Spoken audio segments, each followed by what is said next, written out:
kawan YB juga, perkuatkan PH, kembalilah kepada PKR. Dan saya rasa yalah, komen-komen orang agak ramai lah sejurus selepas keputusan. Pertama, lepas PRN Negeri Sembilan, yalah, orang kata BNPN menang, PH kalah, tapi Rafizi yang trending. Itu saya baca dekat dan selepas daripada itu, beberapa, saya rasa kurang pada seminggu saja, kita dikejutkan oleh saudari Nurul Izzah, yang sebenarnya kita pening sebab kenyataan oleh jurucakap MPP itu diberi cuti, tapi saudari Nurul Izzah kata dia resign. Jadi saya tak tahu yang mana yang betul lah. Dan Anwar Ibrahim betul. Anwar Ibrahim betul lah. Okey. Kalau PKR, Anwar Ibrahim je yang betul. Dan kalau saya observe, bukanlah nak masuk bakul ke apa kan, tapi semua orang dia kata Rafizi datanglah semula, apa yang YB So sebut. yang macam ni lah. Ni ada orang kata perkuatkan PH, kembalilah kepada PKR. Kembalilah YB kepada PKR. Tapi mungkin orang tanya, is it worth untuk PKR diselamatkan semula ke? Ataupun apa yang YB sebut setahun lepas, semua tu berlaku sebiji-sebiji macam sekarang? Dia tak adalah sebiji-sebiji, tapi banyaklah yang maksudnya, you know, Winston Churchill lah pernah ditanya sekali, dia ahli politik yang legendary lah kan, kalau by British standard dia legendary kan. So dia pernah ditanya sekali, sebab dia masa kat sekolah bodoh tau. Memang bodoh gila kat sekolah, cikgu-cikgu semua tak suka sebab dia bodoh. Dia sekolah kat Harrow, top British public school lah, tapi dia memang struggle dalam akademik lah. Sebab tu lepas tu dia jadi reporter dengan askar kan. Jadi bila dia dah tua semua, dia pernah ditanya sebenarnya, what is intelligence? Apa makna intelligence lah? So dia kata, pada pandangan dia sebagai ahli politik lah, dia kata seorang ahli politik ni perlu ada kecerdikan, intelligence yang bermakna keupayaan untuk memahami keadaan sekarang dan untuk menduga bagaimana ia akan berlaku di masa akan datang, dan keupayaan untuk menerangkan kepada orang ramai macam mana apa yang berlaku itu supaya mudah difahami. So that's political intelligence lah. Jadi saya rasa kelebihan yang kita ada sedikit sebanyak ialah mungkin sebab saya dah lama di bawah semua ni, dan bukanlah sebab saya ada mirror on the wall ke apa, tapi kita kenal kawan-kawan masing-masing. Bila kita dah lama dan bekerja di bawah lama, you kenal karakter masing-masing, dan karakter itu bukanlah seperti yang dilambung-lambung dalam social media ni kan. Kita semua ada kelemahan, dan ada orang ada kekuatan itu tetapi ada kelemahan ini kan. So because you know, you roughly can tell bagaimana mereka akan bertindak balas dan bagaimana reaksi setiap seorang itulah kan. Jadi saya rasa Izzah memang dah lama saya rasa nak letak jawatan ni. Ingat tak dulu beberapa bulan yang lepas kan ada berita mengatakan bahawa Izzah dah meletakkan jawatan. Nah, kemudian keluar kenyataan dia menafikan. Daripada apa yang saya yalah, kita masih lagi banyak kaki kan? Semua tu selalunya sampai kat saya walaupun saya tak campur tangan lah, orang beritahu saja kan. Daripada apa yang saya dimaklumkan bahawa memang dia telah meletakkan jawatan ini sebelum PRN Johor, way before, after PRN Sabah kan. Lama dah. Yalah, after PRN Sabah lah. Sebelum PRN Johor kan, dia memang telah meletakkan jawatan. Tapi masa tu Datuk Seri Anwar dekat Indonesia. So I think bila Datuk Seri Anwar balik tu, I think yalah dia ada mesyuarat keluarga lah kot. Mesyuarat keluarga rapat. Family meeting kan. So benda tu ditangguhkan. Tapi kali ini ni memang jelas lah, sebab bila Fahmi Fadzil keluarkan kenyataan, tapi kenyataan Fahmi itu pun jelas yang Izzah nak letak jawatan tetapi tidak diterima, which is funny lah because kalau orang tu dah nak letak jawatan, dia tarik handbrake dan dia tak nak buat lah. Kan? So kecuali Akmal Saleh lah, dia tak boleh bagi dia buat juga. Apa dia? Akmal Saleh nak resign, tak boleh, dia teruskan tugas yang itu acah-acah dia lain. Tapi orang yang betul-betul nak letak jawatan, kalau dia letak, contohnya kita kerja kan, kita pun hantar surat resign kan, company kata saya tak terima, esok kau tak masuk pejabat pun. so tak jalan pun because you know I've decided. So I think itulah keadaan Izzah kan. Jadi sebab itu bila Fahmi Fadil keluarkan kenyataan kata tidak diterima dan diberikan cuti. Izzah keluarkan kenyataan selepas itu. Memang diberitahu dia letak jawatan lah, kan. Jadi yang itu saya ingat, saya tak nak ulas panjang lah pasal Izzah dan sebagainya. I think it's not a surprise. Knowing Izzah yang saya kenal dan sebagainya, it's not a surprise lah, kerana saya tak rasa Izzah ni seorang yang confrontational. Dan saya ingat perkiraan Izzah yang awal-awal itu ialah bila dia bertanding, dia mungkin berkeyakinan yang dia boleh memujuk saya. Kan. So untuk jadi timbalan presiden dilantik, kan. So I think the moment benda itu tak berlaku, dan one after another, kan. Dan saya juga rasa yang maksudnya bila kami dah memulakan bersama, itu memang menutup pintu 100%, kan. So that I think that's quite obvious lah. Apa-apa perancangan awal dulu tu di pihak mereka tak berlaku, kan. Cuma yang lebih penting ialah soal ni perkuatkan PH, kembalilah kepada PKR. Saya banyaklah dapat masih lagi orang tag, semua, kan. Yalah, aku polite lah, kan. Cuma kadang-kadang aku menjawab selamba panggil orang merajuk semua ni, kan. Kerana ini naratif yang dimainkan oleh PKR lah, kononnya aku merajuk ke apa semua, kan. Mungkin ini satu hikmah dia, kerana dia bagi peluang kepada kita di bersama lah, kan. Dan peluang kepada rakyat Malaysia untuk refresh balik selepas tahun-tahun awal PKR tu, terutamanya selepas kemenangan 2018 lah, kan.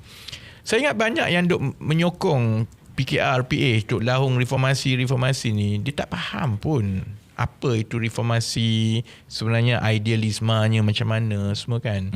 Cuma masyarakat telah terbelah antara yang sokong PH, antara yang sokong BN, antara yang sokong PN.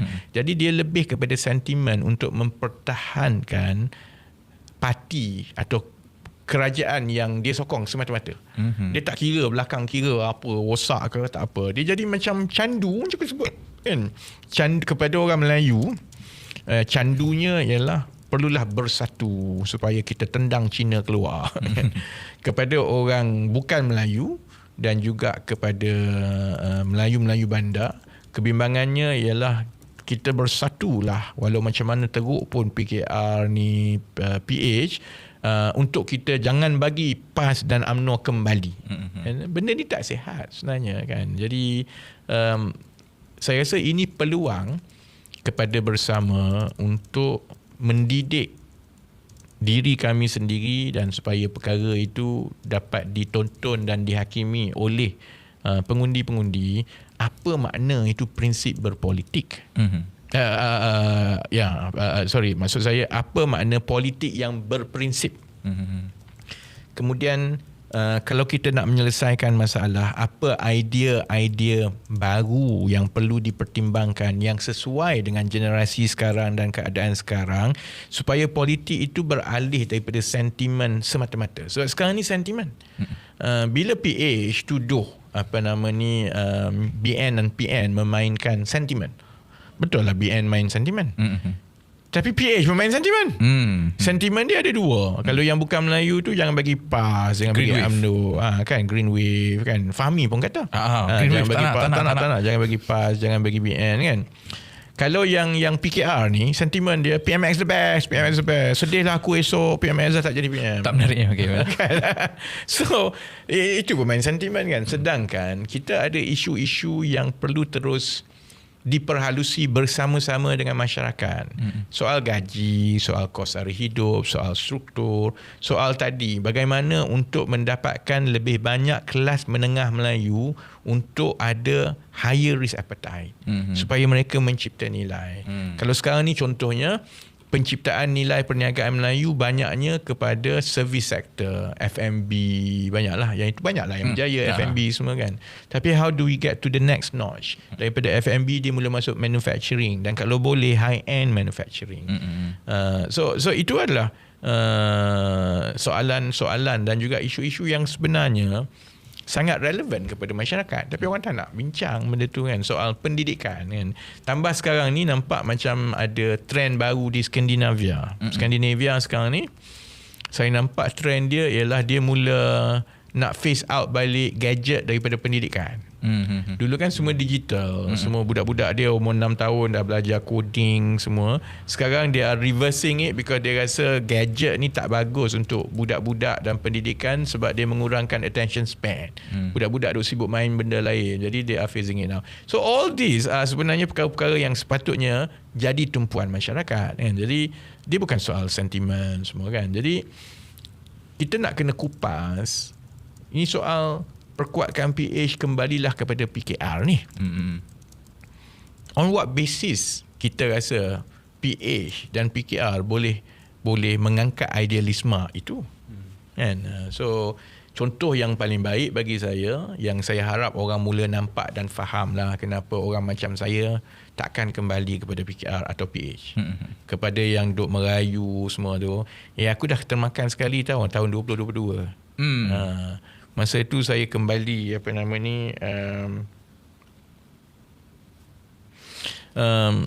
saya kembali ke PKR ni selepas dirayu oleh netizen lah. Dan kalau saya nak mengungkit lah kan, netizen ni sebahagian lah, bukan semua lah. Sebahagian daripada netizen yang duk merayu semua lah, bila aku balik aku kena tendang, aku kena hina semua, dia orang pun join sekali hina lah. So to expect me to fall for the second time will not happen lah kan. Lagipun tanggungjawab saya ini ialah untuk membina rumah yang baru. Saya sebut kepada kawan-kawan lah, politik ni kita nak mencari keredaan kan. Yalah, we feel that kita boleh bagi sumbangan untuk memperbaiki keadaan masyarakat. That should be the reason kenapa orang masuk politik lah. Kerana kalau sumbangan kita itu membaiki keadaan dan kedudukan masyarakat, maka kita dapat pahala, hidup kita berkat. That's quite simple, pure and simple kan. I don't know about other people tau. Aku tiap-tiap hari, yang aku paling takut ialah actually how I look in front of God lah. Actually aku tak kisah sangat menang kalah, orang kata apa ni. It's like I've reached in fact aku memang daripada macam tu daripada dulu, sebab tu aku tak makan saman. Orang cakap apa pada aku, but I do fear, I'm afraid. Contohnya alamak, and it's more dia bermula dengan soal ibadah lah, semayang ni terlambat sikit ke, ataupun tak lengkap ke, rushing ke, ataupun tak cukup ibadah. That one bugs me every day contohnya kan. That's what paling menakutkan aku kan. Secondly, dalam tanggungjawab buat kerja lah, so I do fear yang apa aku buat ni sebenarnya tak dapat berkat. Jadi kalau tak dapat berkat ni, tak payah kau buat macam mana pun dia tak menjadi kan contohnya. So sebab itu soalan pasal kembali kepada PKR ni I actually benchmark it against benda-benda macam itu. Sebab tu aku cakap kepada orang-orang yang join bersama semua ni kan, it's like actually masuk politik ni untuk menyumbang kan. The final arbiter, the final judge sebenarnya memanglah kita masuk pilihan raya menang pengundi yang nampak menentukan, but the final arbiter sebenarnya Allah kat atas ni kan. Ada orang dia berjuang, dia menang kalah, tapi most probably hidup dia jauh lebih baik daripada orang yang jadi PM kan. So I think that concept itu masih belum betul-betul difahami tahu, ataupun tak ramai lah yang berpegang kepada perkara itu kan. Dia macam orang kita ni, macam soal tabung haji semua lah. Kalau tukar satu jalan dekat Seremban jadi jalan Chen Manhin, kecohnya macam dah jatuh akidah. Tapi kita tabung haji berpuluh-puluh bilion semua ni tak ada kesan. Dia sama juga dalam politik. Dia sibuk pasal kita mesti menang, saya gini. Tapi apa sebenarnya yang telah berlaku yang bagi saya telah merosakkan PKR and dia jadi poison chalice yang turut merosakkan susu sebelanga pH tu sebenarnya tak dipandang kan. Contoh yang paling utama tu lah Nicky Liao lah.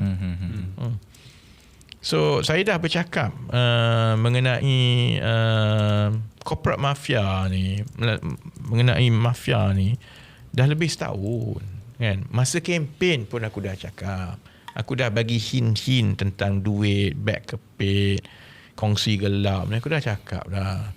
Kemudian tahun lepas meletup pasal corporate mafia kan. Kemudian kita cerita pula pasal Ramanan, pasal Victor Chin semua kan. Pasal Azam Baki, dan perkara itu mengesahkan laporan-laporan mengenai corporate mafia semua, dan tindak balas Datuk Seri Anwar dan juga pendirian PKR mengenai skandal yang bersabit dengan Tan Sri Azam Baki semua tu. Semua itu mengesahkan satu persatu. Kemudian sekarang ini lebih besar lah, dia keluar cerita Nicky Liao sendiri. So, Datuk Seri Anwar dia tak bagi satu kenyataan pun kan. Satu-satu kenyataan yang keluar daripada PKR ialah Fuziah Saleh menafikan yang Nicky Liao adalah ahli kan.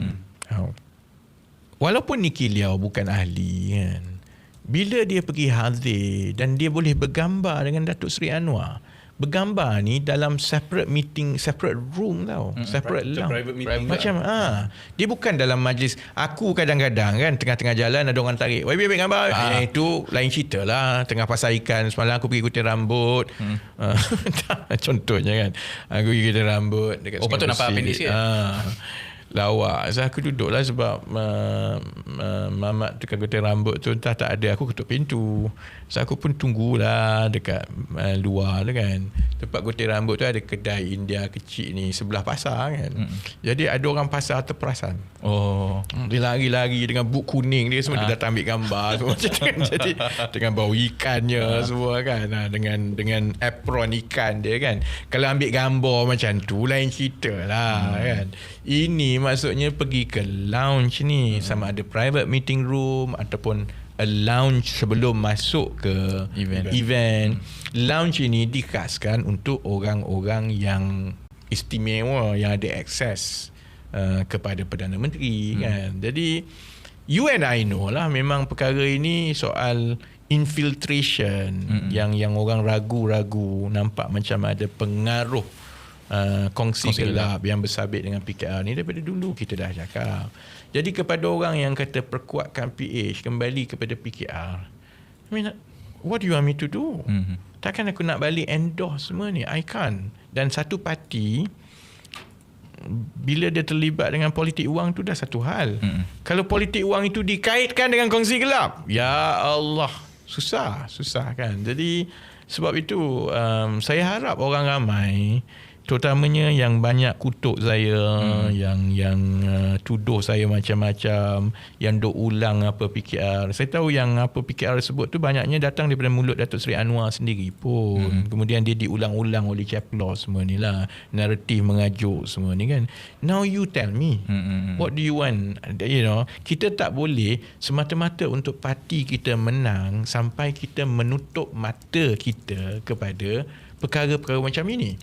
And I said the same thing, guilty by association, kepada DAP dan PH, Kendan Amanah. Dan sebahagian daripada caplos yang duk menunggang, yang pergi buat laporan SPRM, yang duk maki hamun semua tu, itu orang Amanah. Yang teruk sangat tu. Yang duk serang banyaknya pun orang DAP. Sebab PH sekarang ini dia dah sampai ke peringkat is that we must win at all costs. Yang itu saya tak pernah setuju. Kan, saya dalam politik, dalam hidup, dia ada masanya yang kita betul, ada masanya yang kita salah, ada masanya yang kita menang, ada masa yang kita kalah. Dan kalau parti politik, sebab itu ada kerajaan dan pembangkang. Masa you jadi kerajaan, you buat elok-elok. Dan kalau dah sampai satu masa yang rakyat, for whatever reason, whether or not you rasa dia keputusan rakyat itu bodoh ke, tepat ke, I mean, itulah namanya demokrasi. Dia dah sampai ke satu peringkat, kalau contohnya rakyat dah buat keputusan untuk menukar dan itu hak mereka, maka kita kena memainkan peranan sebagai pembangkang.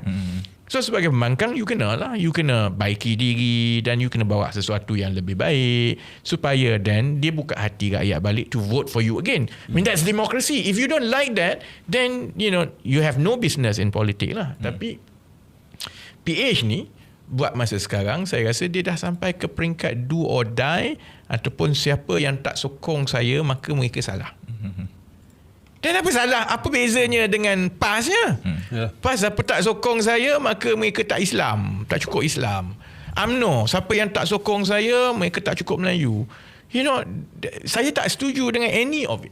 Kan, kalau kita percaya kepada demokrasi, kalau kita percaya kepada apa yang Anwar Ibrahim selalu ulang, kuasa rakyat semua kan. And I always believe, I trust the wisdom of the masses. Sebab kita ni, terutamanya yang jadi orang politik ni, kita ni minoriti dalam masyarakat. Kita tidak mewakili masyarakat sebenarnya. I mean, kita rasa hidup kita susah kan. Ramai lagi orang hidup susah tau. At least we have a car to drive, we have an office to go kan. So, we are not representative of the masses. Kerana sebahagian besar daripada rakyat itu, dia melalui pengalaman yang berbeza daripada kita. Jadi, you have to trust the wisdom of the masses. Kalau walaupun you rasa perkara yang kita bawa itu akan membawa kebaikan kepada masyarakat, tapi kalau dia tak nak terima lagi, maksudnya kita kena bekerja keras lah, double down lagi sampailah ke peringkat mereka terima. That has always been my attitude daripada zaman Najib dulu. Sebab itu jadi macam mana orang datang depan aku 10 orang ke 20 orang, aku ceramah, aku tetap ceramah. Kerana kita perlu menyampaikan, lama-lama rakyat nampak lah. But you don't see that in PH now. Faham? Cuma mungkin ada yang berfikiran progresif tetapi praktikal, yang cuba menyusun keutamaan. Maksudnya dalam masa 5 tahun ke bawah ini, PH adalah mudarat yang lebih kecil berbanding dengan BN dan PN. Mungkin sebab bersama ni dia tengok tak boleh mengalahkan BN PN secara terus. Jadi secara praktikalnya, untuk masa yang pendek mungkin 2-3 tahun ini, dia kata masihlah PH sebagai contohnya, walaupun dia faham dari segi pembawaan naratif bersama ni jauh lebih baik daripada ketiga-tiga coalition ni pun. Macam mana YB jawab orang yang kata menyelesaikan permasalahan sekarang ni, dia nak sekarang? Well, dia ada beberapa lapis kepada hujah itu lah kan. So lapis pertama, dia menyelesaikan masalah sekarang kan. Jadi mudarat yang lebih kecil ialah menyelesaikan masalah sekarang kan. Masalah itu ialah untuk tak bagi BN dan PN berkuasa. Saya rasa keputusan rakyat itu akan dibuat berdasarkan kepada pemahaman dan juga pengalaman mereka selepas 4 tahun Datuk Seri Anwar jadi Perdana Menteri kan. Dan sebahagian daripada keputusan itu dipengaruhi oleh rasa rakyat yang tidak ada perbezaan. Dan rasa rakyat yang ada hipokrasi. Cakap depan lain, buat belakang lain, umum lain. Contohnya kan. Yang itu memang, dan pemilihan PKR itu mengesahkan perkara itulah. Jadi mereka rasa tak ada kesan pun. Sebab itu mereka rasa tak apalah, kita ubah, kita tukar lah kan. Okay, now to go back to that question, untuk menyelesaikan masalah sekarang ini, iaitu untuk jangan bagi BN dan PN menang. Masa yang ada ni, saya tak pasti boleh menutup dan mengubah persepsi rakyat hasil daripada 4 tahun yang lepas.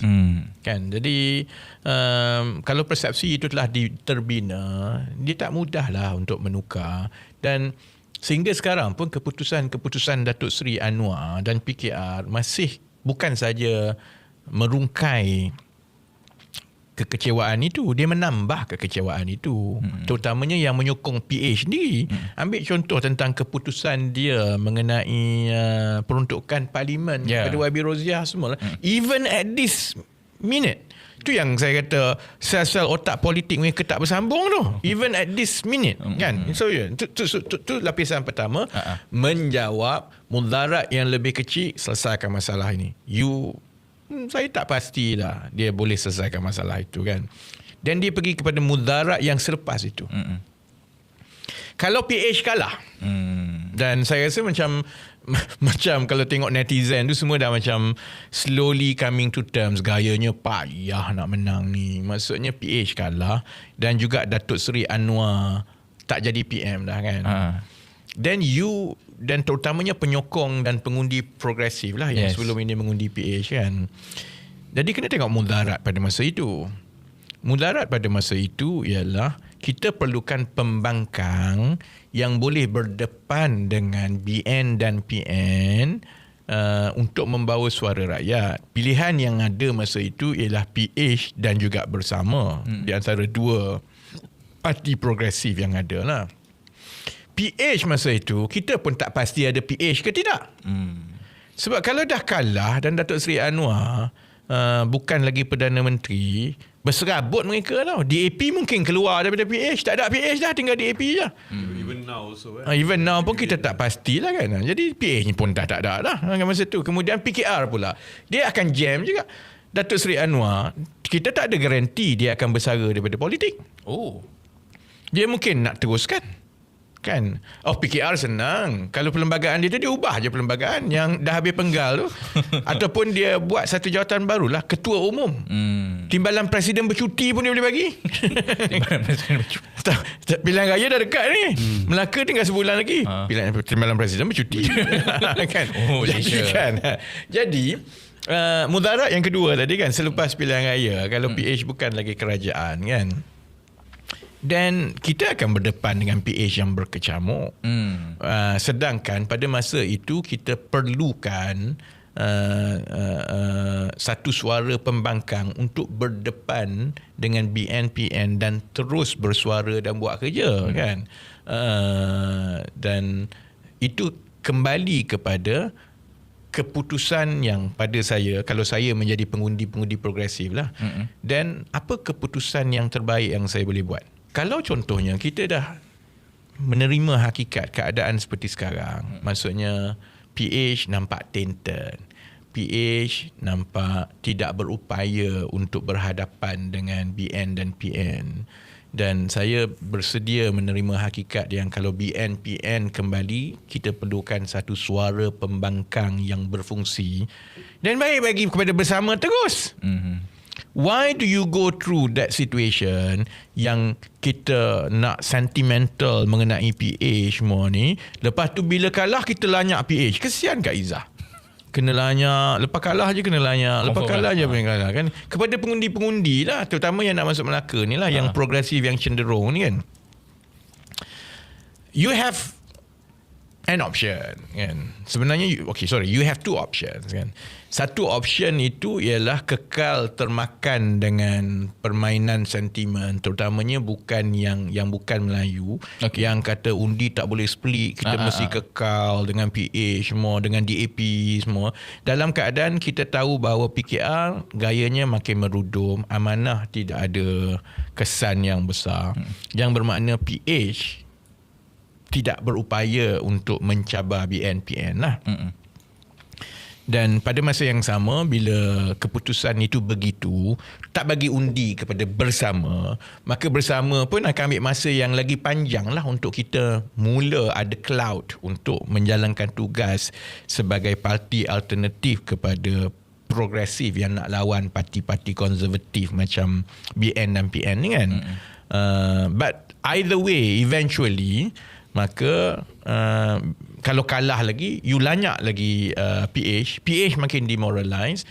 Tapi kalau you sokong macam mana pun, it's quite obvious PH tidak berkemampuan untuk menarik undi majority anymore. You buat macam mana pun.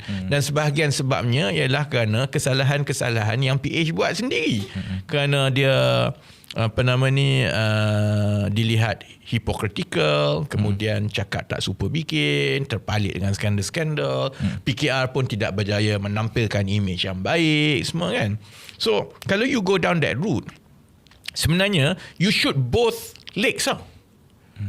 PH pun tak menang, you undi dia, kemudian dia kalah, you lanyak lagi. Lepas ini bukan saja Izzah yang minta bercuti, pengarah pilihan raya PKR Amiruddin Syari pun minta bercuti, pergi buat konten kat masjid je semua lepas ni kan. Sebab lepas satu kalah tak tahan kena lanyak. So you shoot one foot. Okay. But you also shoot the other foot, which is bersama, because by not giving votes to bersama, maknanya you will delay bersama's ability untuk having a clout to attract new voters, Gen Z voters, multiracial voters yang tertarik dan mencari alternatif kepada Progressive Party lah.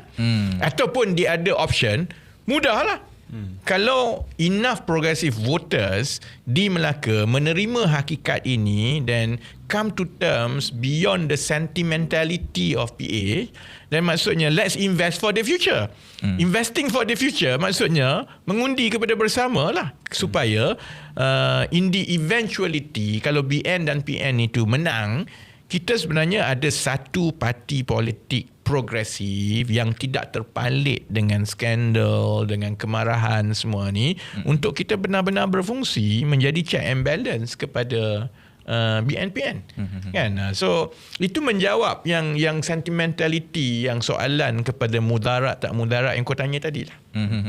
Adakah YB nak kata dalam keadaan sekarang dah dibuktikan PH tak boleh menang dekat Johor, dan juga Negeri Sembilan walaupun bersama tak ada untuk memecahkan undi so called, jadi it's not worth untuk menyelamatkan PH anymore, dan kenalah mengundi bersama. Saya bukan soal is worth selamat PH ke tak selamat PH no. Saya kembali kepada kekecewaan rakyat keseluruhannya. Saya rasa majoriti rakyat tidak lagi boleh membezakan apa beza PH dan BN. Okay. PN tu lain sikit lah sebab ada PAS kan. Boleh lah orang kata kami tak nak PAS. Tapi sekarang ni pun PH dengan BN ni, apa bezanya? Dia nampak macam BN in control je pun.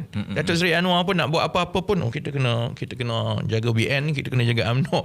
Jadi kalau you jadi rakyat selepas 4 tahun, apa bezanya PH BN dengan BN dan PN? Ada BN kat situ, dia sebenarnya continuation of the same thing. Jadi kalau saya jadi membangunkan strategi kempen lah ni kepada pengundi-pundi progresif lah yang tanya saya, don't ask me to do things that I cannot deliver. Saya tak macam ahli politik lain, janji bulan dan bintang. Kalau saya kata I don't think it can be done, then tak boleh lah. Kau suruh aku ada six pack minggu depan, tak boleh. I can't. Benda tu impossible.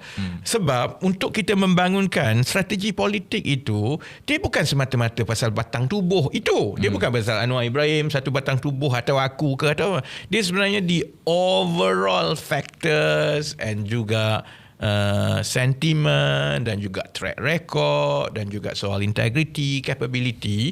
So kalau saya nak membangunkan strategi yang nak kena yakinkan pengundi, aku nak jawab macam mana kalau pengundi tanya macam tadi? What's the difference? I'm not Sanusi now. Boleh kona macam ni. Oh, dulu PAS cakap macam ini, kemudian keluar dalil baru. Kemudian aku kalau dalil dia macam tu lah. So I've come to a situation daripada lebih setahun yang lepas pun that actually we just shot ourselves in the foot. Then don't ask me to sprint dengan kaki macam itu. I rather pergi cari benda lain. Aku naik basikal lah, aku tak nak berlari dah kan. So keadaan dia sekarang ini ialah kita kena faham daripada perspektif pengundi atas pagar.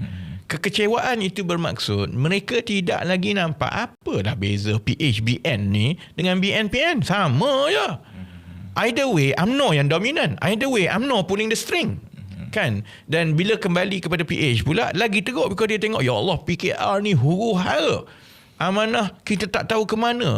DAP ni pula, bila dia nak berlawan dengan BN-PN ni, gayanya macam dia berkempen untuk China saja.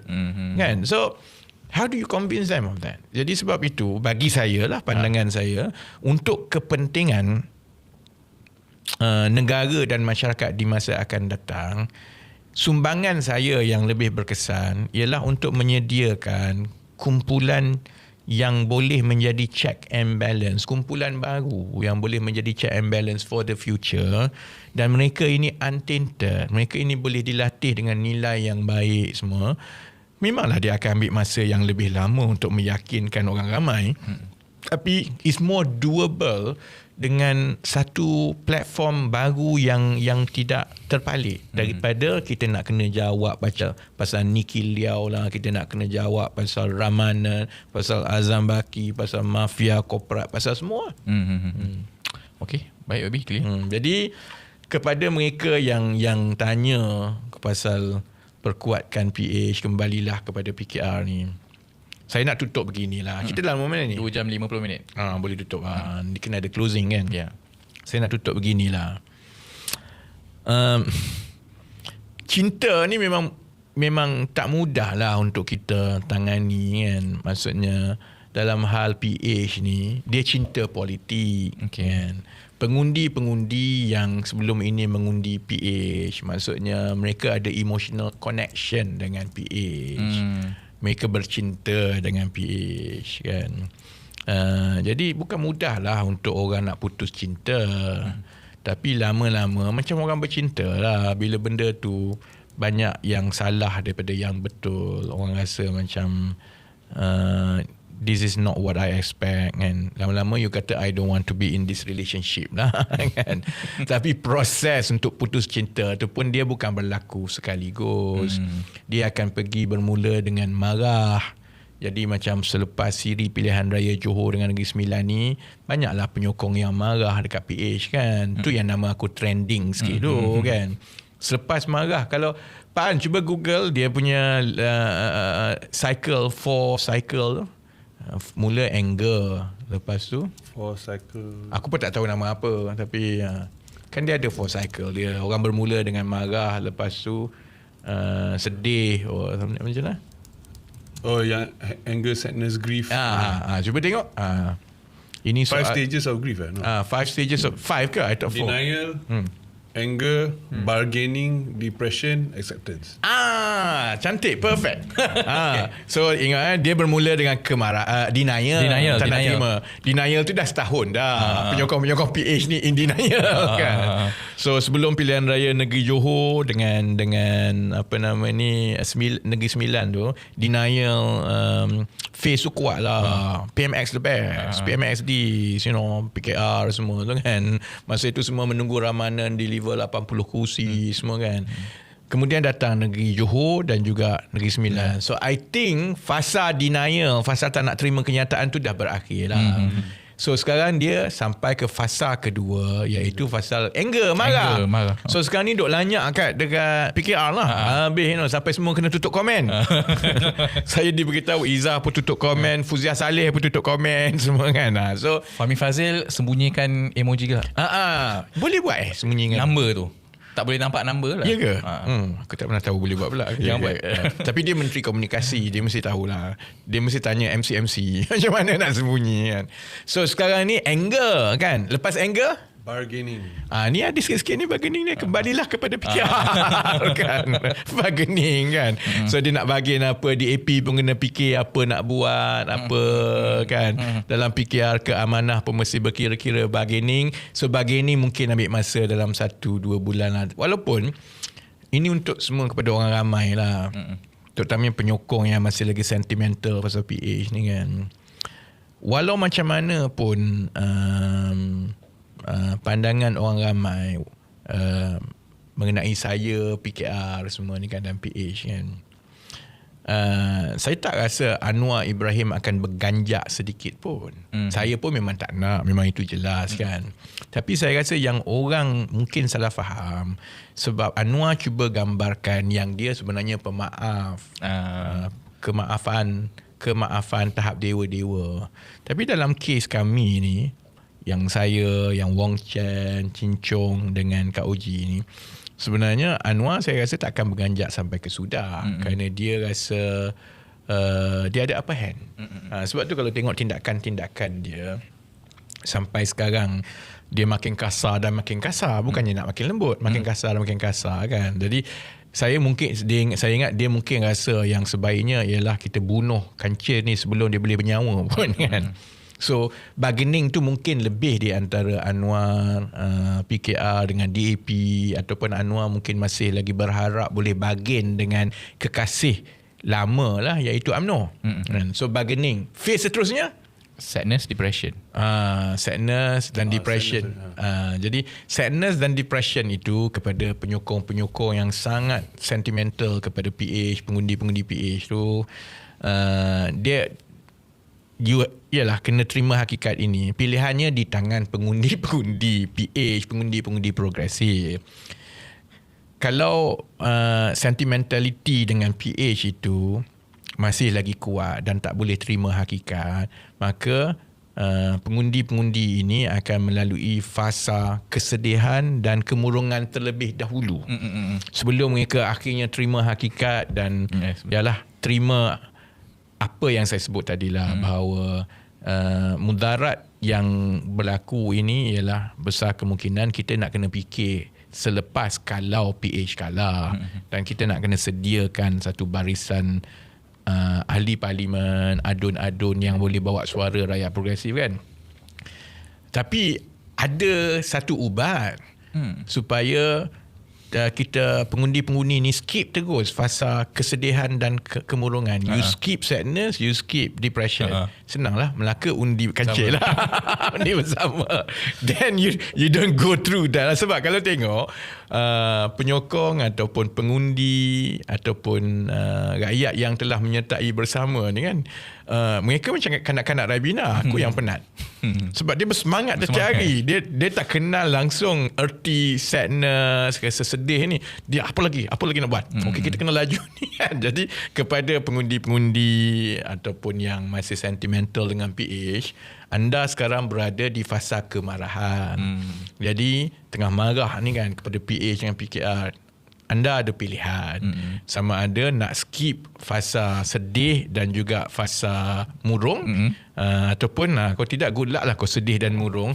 Finally I think you have to come to terms jugalah, kena move on jugalah kan. Jadi selamat, kami di sini ya. Kalau apa-apa kami ada di sini. Okay, maybe okay.